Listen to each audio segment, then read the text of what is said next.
नमस्कार, आप देख रहे हैं 7C हिमाचल आजकल और मैं हूं दीक्षा कोहली। खबरों की ओर रुख करने से पहले नजर डालते हैं अब तक की मुख्य सुर्खियों पर। कांग्रेस ने अपनी बहुचर्चित चार्जशीट राष्ट्रपति को सौंपी। चार्जशीट में कांग्रेस ने लगाए सरकार पर कई गंभीर आरोप।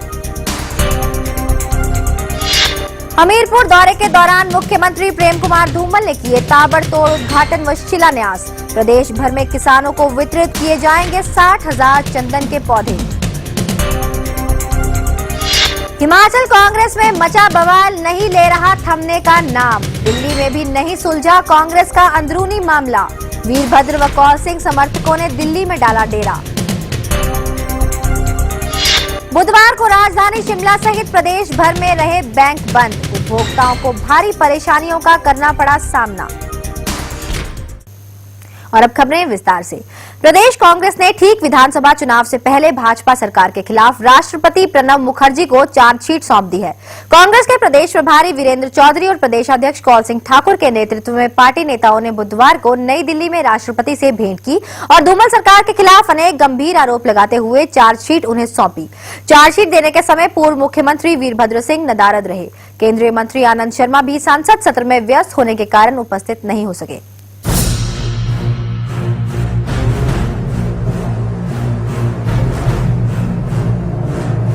प्रदेश कांग्रेस ने ठीक विधानसभा चुनाव से पूर्व धूमल सरकार के खिलाफ राष्ट्रपति प्रणब मुखर्जी को चार्जशीट सौंप दी। कांग्रेस के प्रदेश प्रभारी वीरेंद्र चौधरी और प्रदेश अध्यक्ष कौल सिंह ठाकुर की अगुवाई में पार्टी नेताओं ने बुधवार को नई दिल्ली में राष्ट्रपति से भेंट की और उन्हें चार्जशीट सौंपी। कांग्रेस ने चार्जशीट में भाजपा सरकार पर कई गंभीर आरोप लगाए हैं। इस मौके पर विधानसभा में नेता प्रतिपक्ष विद्या स्टोक्स, अखिल भारतीय कांग्रेस कमेटी की सचिव आशा कुमार, पूर्व सांसद विप्लव ठाकुर और विधायक जीएस बाली, गंगूराम मुसाफिर, कुलदीप सिंह पठानिया, राजेश धर्मानी, हर्षवर्धन चौहान, सुखविंदर सुक्खू आदि भी मौजूद रहे। चार्जशीट देने के समय पूर्व मुख्यमंत्री वीरभद्र सिंह नदारद रहे।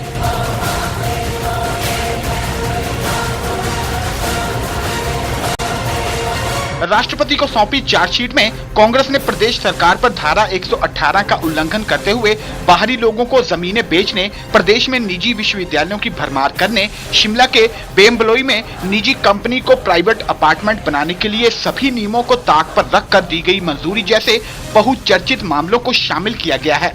चार्जशीट में आरोप लगाया गया है कि प्रदेश सरकार में बड़े पैमाने पर भ्रष्टाचार फैला है और इसी तरह के आरोप स्वयं भाजपा के लोग भी खुलकर लगाते रहे हैं। याद रहे, कुछ माह पूर्व शिमला में कांग्रेस की एक चार्जशीट लीक हो गई थी तथा उसे भाजपा ने ही सार्वजनिक किया था। कांग्रेस नेताओं का कहना है कि राष्ट्रपति को सौंपी गई चार्जशीट दोबारा तैयार की गई है।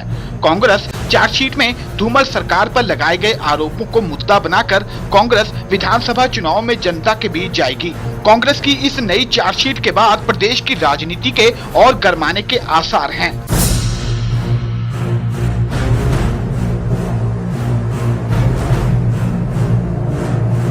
एच आनंद शर्मा, 7C हिमाचल आजकल, शिमला। मुख्यमंत्री प्रेम कुमार धूमल बुधवार को हमीरपुर के 2 दिवसीय दौरे पर पहुंचे। अपने प्रवास के पहले ही दिन मुख्यमंत्री ने चबूतरा में आयोजित जिला स्तरीय वन महोत्सव में बतौर मुख्य अतिथि शिरकत की। इस दौरान उन्होंने सरकार की ओर से लोगों को इंग्लिश विलो पेड़ देने की भी घोषणा की।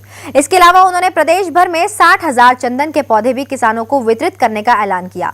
इससे पहले मुख्यमंत्री ने चबूतरा में वन विभाग के रेस्ट हाउस का उद्घाटन किया। उन्होंने ओखली में कांगड़ा केंद्रीय सरकारी बैंक की शाखा, कुठेड़ा में प्राथमिक स्वास्थ्य केंद्र और सुजानपुर स्कूल के नवनिर्मित भवन का भी लोकार्पण किया।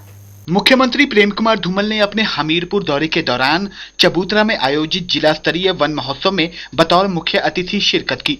मुख्यमंत्री ने यहां एक जनसभा को संबोधित करते हुए कहा कि लोगों की आर्थिकी सुधारने के लिए सरकार द्वारा भरसक प्रयास किए जा रहे हैं। सरकार प्रयास कर रही है कि खेलकूद का सामान प्रदेश में ही बने। इसके लिए विलो पेड़ को प्रदेश में बड़े स्तर पर उगाया जाएगा। उन्होंने कहा कि प्रदेशवासियों को यह पेड़ सरकार द्वारा वितरित किए जाएंगे ताकि वे इसका पौधारोपण कर अपनी आर्थिक स्थिति सुधार सकें। उन्होंने इस दौरान प्रदेश में 60,000 चंदन के पौधों को किसानों को वितरित करने की भी बात कही। इससे पहले मुख्यमंत्री ने उखली में कांगड़ा केंद्रीय सहकारी बैंक की शाखा, कुठेड़ा में प्राथमिक स्वास्थ्य केंद्र और सुजानपुर स्कूल के नवनिर्मित भवन का भी लोकार्पण किया। और हॉकी वाला के बनते हैं बैट या हॉकी स्टिक्स, ये बिल्लो, इंग्लिश बिल्लो लकड़ी एक होती है, उससे बनते हैं। इंग्लैंड में होते थे, पहले वहाँ से इम्पोर्ट होता है। जम्मू कश्मीर में लकड़ी अब बिल्लो ट्री होना शुरू हो गया। मैंने कहा जो जम्मू कश्मीर में हो सकता है तो वैसा ही हमारा हिमाचल है, इसलिए इस साल से हम इंग्लिश बिल्लो ट्री जो है वो हिमाचल प्रदेश में भी लगा रहे हैं। कांगड़ा मंडी का कुछ हिस्सा, कुल्लू का, जहाँ चंदन लग सकता है वहाँ चंदन लगाएंगे और एक एक किसान को लाखों रुपए साल का कमाने का उसके माध्यम से अवसर मिलेगा। तो 60,000 पौधे इसी साल चंदन के लगाकर तैयार करके नर्सरी से हम किसानों में बांटेंगे ताकि उसको अच्छी आमदन उससे आगे हो सके। वो आगे काम करें। जसबीर कुमार, 7C हिमाचल आजकल, हमीरपुर। कांग्रेस में मचा घमासान दिल्ली दरबार में भी नहीं सुलझ पाया है। जी हां, मंगलवार को वीरभद्र समर्थन गंगूराम मुसाफिर को कार्यकारी अध्यक्ष बनाने की खबरें आती रही, लेकिन मंगलवार शाम प्रदेश कांग्रेस की राजनीति के हालात पल पल बदलते रहे। गंगूराम मुसाफिर को प्रदेश कांग्रेस का कार्यकारी अध्यक्ष बनाने की अधिसूचना अखिल भारतीय कांग्रेस कमेटी की ओर से अभी तक जारी नहीं की गई है। प्रदेश कांग्रेस में मचा कोहराम थमने का नाम नहीं ले रहा है। प्रदेश कांग्रेस के दिग्गजों के बीच गतिरोध अभी जारी है। दिल्ली दरबार में भी यह मामला सुलझता नजर नहीं आ रहा है। मंगलवार को दिल्ली में हिमाचल कांग्रेस का राजनीतिक घटनाक्रम लगातार बदलता रहा है। पहले खबर यह आई थी कि पूर्व मुख्यमंत्री वीरभद्र सिंह के कट्टर समर्थक गंगूराम मुसाफिर को प्रदेश कांग्रेस का कार्यकारी अध्यक्ष बना दिया गया है।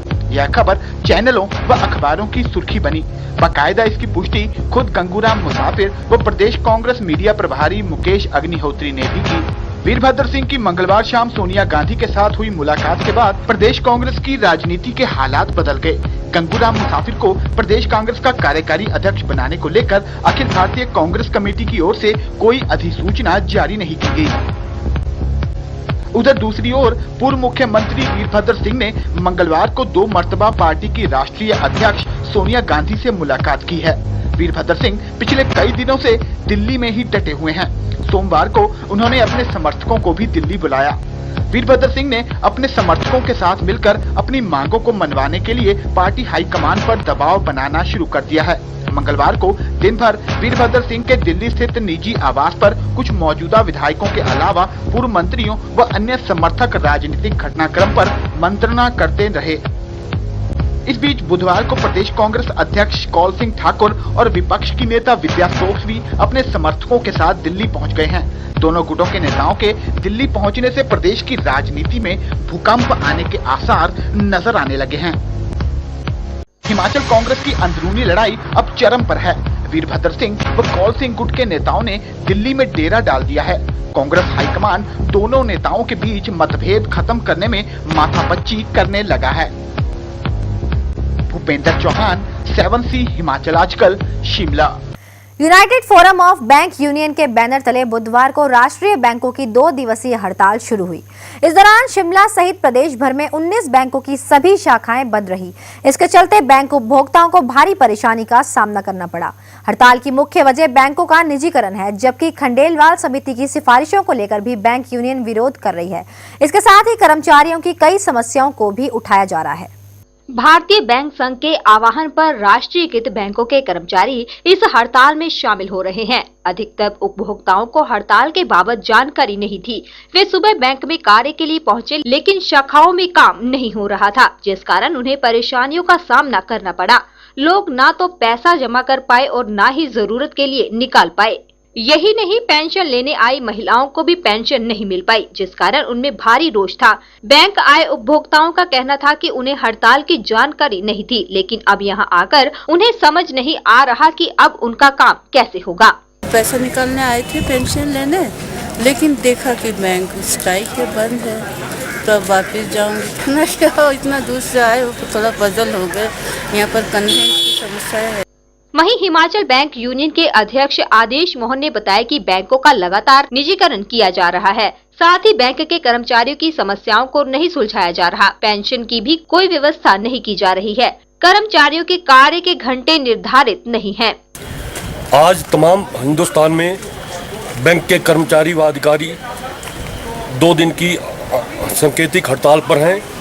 विशेष रूप से जो हमारी मांग है, जो बैंक रेगुलेटरी एक्ट जो पार्लियामेंट में पेश किया जा रहा है, उसके विरोध में आज और कल स्ट्राइक पे रहेंगे। और उसका पुरजोर विरोध कर रहे हैं। तमाम भारतवर्ष में ये हमारा स्ट्राइक है और ये बहुत कामयाब स्ट्राइक रही है। इसके लिए मैं तमाम हिमाचल के यूएफबी के मेंबरों को मुबारकबाद देता हूँ और धन्यवाद करता हूँ। उधर सोलन में भी बैंक कर्मी हड़ताल पर रहे, इस कारण लोग लेन देन नहीं कर पाए। कर्मचारियों ने बैंकों के बाहर धरने दिए और केंद्र सरकार के खिलाफ नारेबाजी की। बैंक कर्मियों का कहना है कि केंद्र सरकार के रवैये के चलते उन्हें हड़ताल करने पर मजबूर होना पड़ा है। जो ये हड़ताल है, ये राष्ट्रव्यापी हड़ताल है और ये हड़ताल जो केंद्र सरकार की नवउदारवादी नीतियाँ, जिसमें बड़े बड़े घरानों को, कॉर्पोरेट हाउसेस को फायदा पहुंचाने की नीतियां हैं और आम आदमी के विरोध की जो नीतियां हैं, जिसके तहत केंद्र की सरकार जो लोकसभा के अंदर बैंकिंग लॉ अमेंडमेंट बिल पेश करने जा रही है। बैंकों के मर्जर की प्रक्रिया है वो तेज़ होगी, क्योंकि कंपटीशन कमीशन जिसकी अप्रूवल चाहिए होती है मर्जर के लिए, उसको हटाया जा रहा है और इसके साथ साथ जो बड़े बड़े कॉर्पोरेट हाउसेज हैं उनको लाइसेंस देने की तैयारी है। बैंक कर्मियों की इस हड़ताल से जहां आम लोगों को परेशानी हुई, वहीं इससे कारोबार पर भी असर पड़ा है। ब्यूरो रिपोर्ट 7C हिमाचल आजकल। सीएजी द्वारा कोयला आवंटन में अनियमितताएं उजागर करने के बाद भाजपा को यूपीए सरकार के खिलाफ एक और हथियार मिल गया है। भाजपा ने इस मुद्दे को लेकर जगह जगह धरने प्रदर्शन करने शुरू कर दिए हैं। ऊना में भाजपाइयों ने केंद्र सरकार के तथा कथित भ्रष्टाचार के खिलाफ रैली निकाली और जमकर नारेबाजी भी की। पार्टी नेताओं ने जिलाधीश के माध्यम से राष्ट्रपति को ज्ञापन भेजकर प्रधानमंत्री के इस्तीफे की भी मांग की। सोलन में भाजपा कार्यकर्ताओं ने एक रैली निकाली और केंद्र सरकार के खिलाफ जमकर नारेबाजी की। कोयला आवंटन मामले और काले धन के मुद्दे पर केंद्र की यूपीए सरकार को घेरते हुए भाजपा ने ऊना में रैली निकाली। इस दौरान पार्टी कार्यकर्ताओं ने केंद्र सरकार और कांग्रेस पार्टी के खिलाफ जोरदार नारेबाजी भी की। भाजपा नेताओं ने जिलाधीश के माध्यम से राष्ट्रपति को एक ज्ञापन भी भेजा, जिसमें प्रधानमंत्री के इस्तीफे की मांग की गई। इस मौके पर भाजपा जिलाध्यक्ष एवं विधायक बलबीर चौधरी ने कहा कि यूपीए सरकार के भ्रष्टाचार के कारण भारत की पूरी दुनिया में बदनामी हो रही है। उन्होंने कहा कि प्रधानमंत्री मनमोहन सिंह के नेतृत्व वाली यूपीए सरकार के कार्यकाल में करोड़ों रुपए के घोटाले सामने आए हैं, इसलिए प्रधानमंत्री को नैतिकता के आधार पर इस्तीफा दे देना चाहिए। भ्रष्टाचार की वजह से हमारे हिंदुस्तान का, हमारे भारत का दुनिया में बहुत ज़्यादा बदनामी हुई है। अभी जो घोटाला कोल माइन में आया है, ये सबसे बड़ा घोटाला है। 2G से भी बड़ा घोटाला। 2G में 1,76,000 करोड़ का घोटाला था। अब कोल माइन में जो 1,86,000 करोड़ का घोटाला हुआ है, इससे लगता है कि केंद्र सरकार में सोनिया गांधी के नेतृत्व में मनमोहन सिंह जी आम व्यक्ति को जहां महंगाई दे रहे हैं, वहीं भ्रष्टाचार में इस देश की लुटिया डुबो रहे हैं। मनमोहन सिंह इस्तीफा दे, क्योंकि उनकी अध्यक्षता में, उनके प्रधानमंत्री काल में इस देश में बड़े से बड़े घोटाले, लोग लाखों करोड़ों रुपए के घोटाले हुए हैं। भाजपा कोयला आवंटन के मामले को लेकर जिस तरह से कांग्रेस को घेर रही है, उससे लगता है कि वह आने वाले चुनावों में भी वह इसे एक अहम मुद्दा भी बनाएगी। राजीव भनोट, 7C हिमाचल आजकल, ऊना। 7C हिमाचल आजकल में खबरों का सिलसिला जारी है। फिलहाल वक्त हो चला है एक छोटे से ब्रेक का। आप बने रहिए 7C हिमाचल आजकल के साथ।